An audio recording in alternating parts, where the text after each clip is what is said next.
Hello, welcome back to the studio. Today I'm painting pastel seas. I've got myself a cup of tea, so I'm all set. See you in a moment.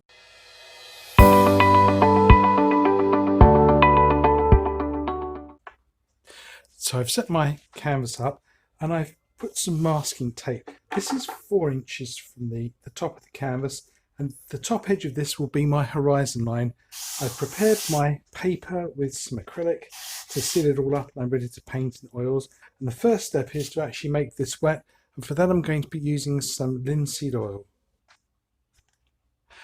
Okay, so I'm going to apply just a small amount of the linseed oil with a 1-inch brush, and the secret to using this is to apply it thinly.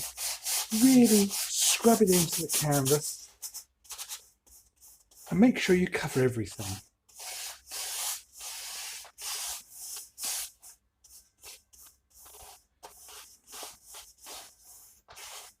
So I've got a nice thin coat, and if I run my finger over it, the canvas feels just oily, not too much and not too little. Here's my palette for today's painting. I've got titanium white, some ultramarine blue, some Van Dyke brown, some crimson, some Indian yellow, bright red, and a second amount of some titanium white. And that's for preparing our canvas. I've given this a thin coat of linseed oil and I've dried my brush. And I'm going to take some of this white and I'm actually going to paint that over the top. Now, you might wonder why I've painted my white canvas with white oil paint. Well, what I want to do is to actually give this a sort of a nice pastel background to my sky. If I paint in oil paint straight onto white paper, then the colours will be very vibrant and strong, and I won't be able to make them soft and pastel. So this is just a way of making a sky a little softer to look at. The next stage of my painting is to actually lay out my sky, and I know that I want a bright area over here, about 1/3 in from the side. If you divide your painting up into thirds, it's quite useful as a point of interest. So about 1/3 in, just above the horizon line, I want an intense light. So imagine the sky is coming up. So I want to surround the area with some of this Indian yellow colour. I'm using the same brush. It's still got some white on it from the background sky because I want this to be quite pastel. And I'm just picking up a small amount of my brush, give it a good old tap, get the paint really mixed through the bristles, and just remember you're going to try and save an area there. So I'm going to just come in lightly with the tips of my brush on edge and just create this nice sort of soft fuzzy area, light in the background. And I may not leave it as white as that. I might actually use just a tiny amount of yellow on my brush just to tone that down a little bit. Down near the horizon line, the colours will be more intense. I'm going to let that colour creep along to about halfway.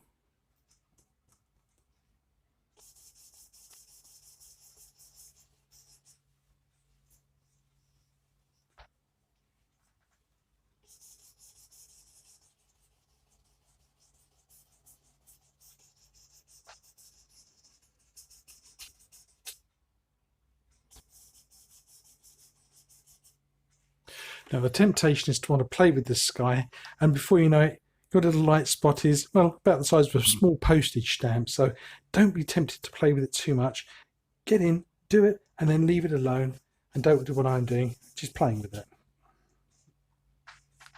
The next step is to use a little bit of the red colour on the outside of this. So I'm going to go in, same brush, don't clean it, just into a small amount of bright red, and just rub the two together on the brush so that you start creating a nice sort of peachy colour, a pinky orange tone. The advantage of using a white palette, of course, is you can see the colour that you'll have on your painting, and you decide just how much pink or red or yellow you have for your sky. And then of course give it a little try. I'm working outside,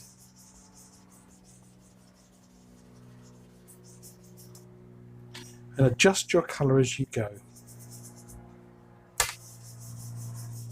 Again, more intense just above the tape. It's going to be the horizon line.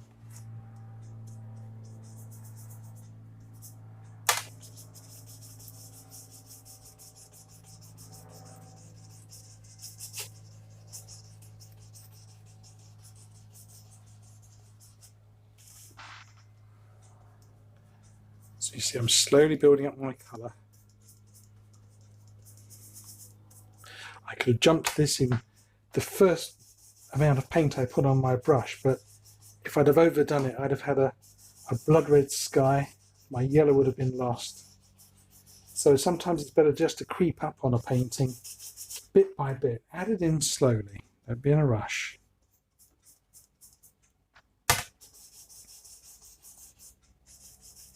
Now, get that corner a little darker. Means I'm using little crisscross strokes all the time. I don't want a hard edge.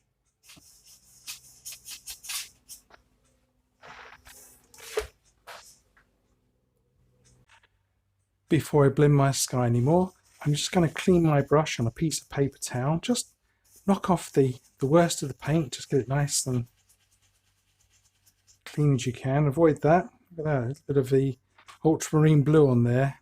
That would have made my brush go bright green and would have ruined my sky. So be careful. Dirty paper towels can be a real problem. And I'm just going to stroke this gently with the side of my brush. I just want to lose any hard edges. And I'm just going to stroke this. And I'm going to go across the brilliant white area in the center as well. But I'm barely touching, just enough to graze the canvas. Now, if you want the center of the sky to look more intense, you can't add white to it because it's already white, but you can increase the intensity of the yellow colors surrounding it. So the choice is yours on how pastel you want your sky or how intense you want it to look. I'm quite happy with what I've got. I'm going to leave that as it is. Over to the left of my sky, I'm going to be bringing in some blues and lavenders, and obviously blues and yellows, they make lovely green colors. So I want to increase the intensity of red color in this particular area. It sort of acts like a sort of a bodyguard. It protects the yellow from the blue colors, and so I'm going to put some more of the red colors in there. And this time I'm going to use a little bit of bright red and maybe just a touch of that crimson color, just to make it a little bit stronger. And this really does produce a lovely cherry color. See, it's a very different tone to just the red on its own. Once again, don't be afraid to vary your colours, and every once in a while stop, dry clean your brush and blend it a little bit more.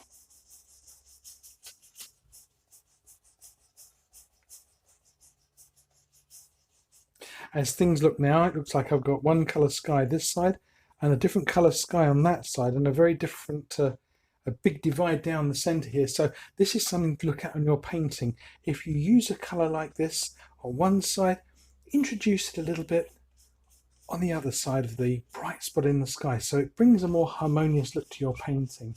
I'm going to use that darker red colour in the top corner of my sky.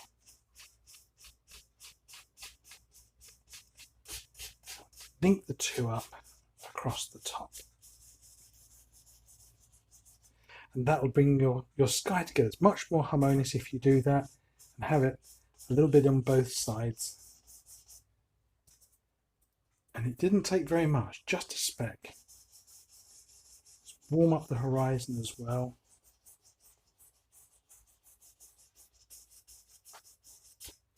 Now we're ready to put in some of the lavender and blue tones. We've got the crimson in place. I'm going to mix up a lavender colour, and I'm going to be using two of the colours on my palette. I'm going to be using some crimson and some ultramarine blue. I'm going to mix them up down here, and the proportion, well, it's about 3 parts crimson to 1 part ultramarine blue, and then I'll play with the mixture to see if I can get the right sort of colour I'm looking for. I'm looking for a lavender tone. I've spent a few minutes mixing these colours together, and I've got this nice sort of mid lavender colour, a nice sort of purple tone, but it's rather strong against my sky. This is much more pastel, and this would really be far too strong. So I'm going to actually tone it down by taking a little bit of white into it. I want to make this a pastel lavender, and you can do that quite simply by just adding white. Now, I'm not going to change all of it to that colour. I'm going to leave some of it the original dark colour, and I'm going to change part of it into this light lavender colour. And this is a technique which is good to get used to doing, because it means you then got a choice of colours here from the very palest lavender to the very darkest lavender, so that you can mix and match your colours as you go without having to mix up ever greater amounts of paint. Some of them will be the wrong colour and will just be a waste. This way you can pick the range of colours you like. To create the little clouds, I'm going to be using a fan brush. Just a regular fan brush, and I'm going to go into, to start with, just a small amount of this pale lavender colour. I just want to see what it looks like against my sky, and the sky is quite a long, narrow sky, so my brush strokes are going to be also going narrow. I'm just looking to create some nice fingers of colour, stretching from the left over to the right. I'm going to just lightly sketch in. Again, don't lose all the red. We worked hard to put it in. I'm going to just lightly work that into the canvas.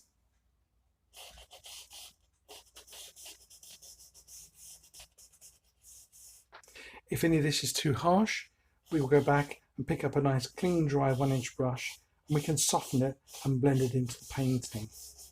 And again, I'm going to let some of this lavender colour just creep along the horizon line. This will help us when we come to paint the seascape. Our background waves will really stand out.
Here I'm going to use a clean dry 1-inch brush.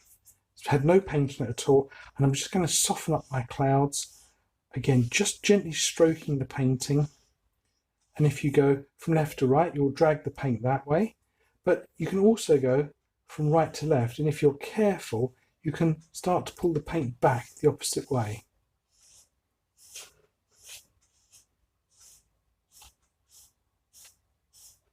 Again, this is a point in your painting. You should be very careful not to just overdo it too much. We've got some lovely streaks of colour in our sky, and I don't want to lose them by just overworking this. So do a few strokes, and then the next best thing to do, take a step back and have a look at your painting from a few feet away.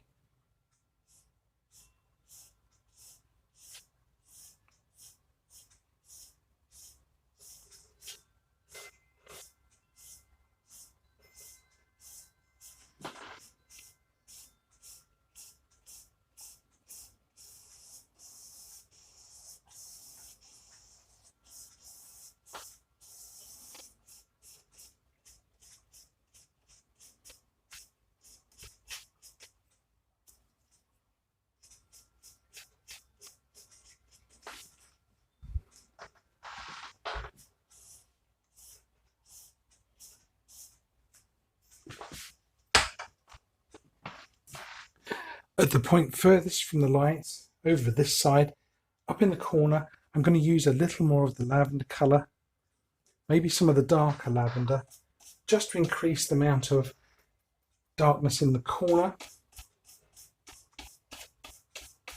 And this is a very useful technique for making your eyes go to the centre of your painting.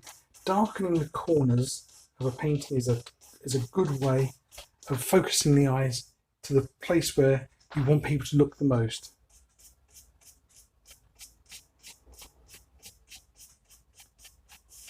Just a hint there to balance up the two corners. A few streaks just on the horizon there.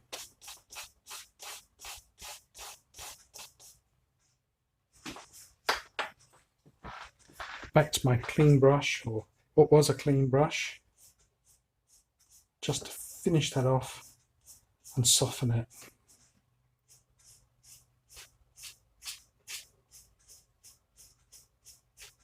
And there I think we have a beautiful sky for our painting to continue with.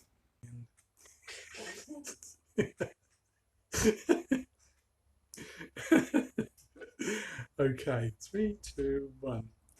If you've enjoyed watching me paint pastel seas, then give me a thumbs up. Subscribe, like, share the video with friends and family. It all goes to support the channel. Any comments you leave, I'll do my best to answer. Until the next time we paint, happy painting, people. Time for tea.